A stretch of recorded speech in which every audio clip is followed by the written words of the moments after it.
This is Unmasked, the V for Vendetta Movie Special. You're getting back at them for what they did to you. The setting, Great Britain. The twisted near future.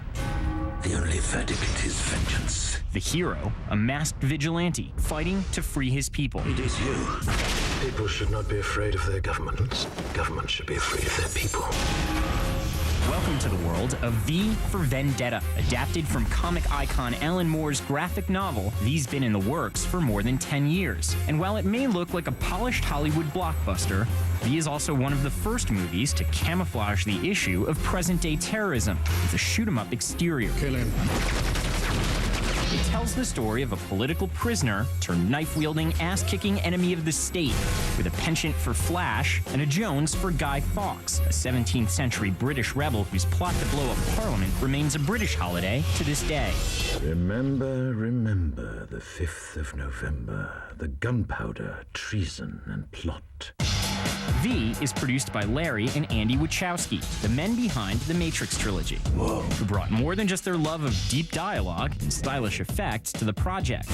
Directed by Wachowski protege James McTeague, V is played by Hugo Weaving, most recognizable as the evil Agent Smith from The Matrix.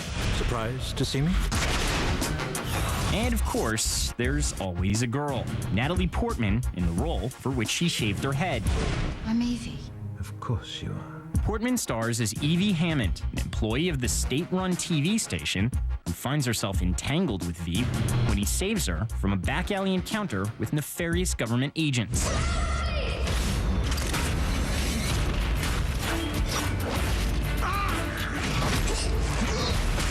Who are you? Who? Who is but the form following the function of what, and what I am is a man in a mask. Well, I can see that. So who is V? He's a man, and he's an idea. And the idea is that government should be responsive to the people. Beneath this mask, there's more than flesh. There is an idea, and ideas are bulletproof. He's supposed to represent sort of everyone. Because he wears a mask, you almost become him because you're trying to get into his mind. And so everyone sort of becomes V at a certain point watching the movie. This visage, no mere veneer of vanity, is a vestige of the vox populi, now vacant, vanished. However, this valorous visitation of a bygone vexation stands vivified and has vowed to vanquish these venal and virulent vermin, vanguarding vice and vouchsafing the violently vicious and voracious violation of volition. He's also a figure of hope. It's a totalitarian regime. There are strict curfews. There are media outlets, but it's government-controlled. The truth is, there is something terribly wrong with this country. And V is the lone man to fight back, intent on bringing down the repressive powers that be by any means necessary. Because V is a champion of liberty, he's cast in the movie as a freedom fighter, but the regime that outlaws him uses another loaded word to describe him. Gentlemen, I want this terrorist found, and I want him to understand what terror really means. And why shouldn't V be seen as a terrorist? This is exactly what he wants. What? Chaos. He wears a mask, he lives in a cave, he straps bombs to his chest, and he uses mass media and spectacular violence to inspire revolt. Even though there's definite injustice, the means are not necessarily just. And I think that relates to a lot of terrorism.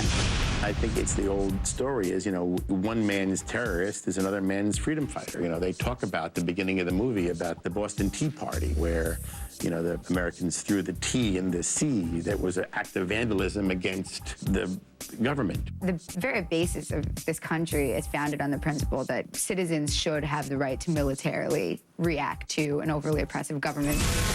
It depends whether you consider, like, the founding fathers of America terrorists or you consider Nelson Mandela to be a terrorist. I think it totally depends on how you contextualize terrorism.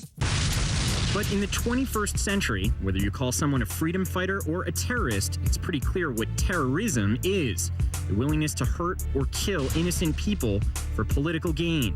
And so these debates have bigger stakes in a post-9/11 environment.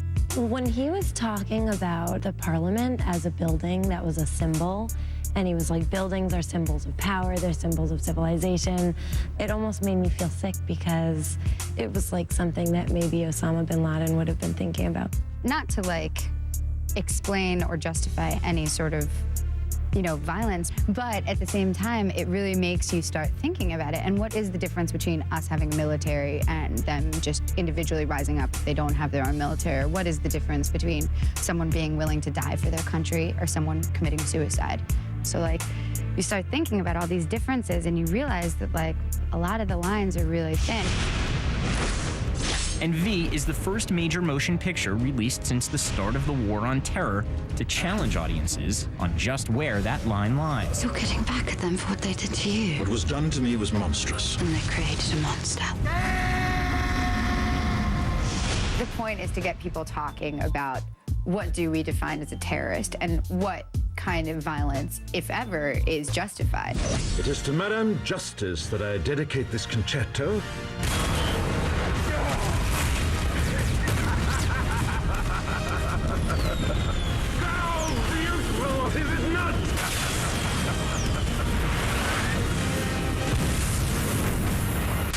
Too much is tough to take, so take a break, for I shall return with more Unmasked. Freedom forever.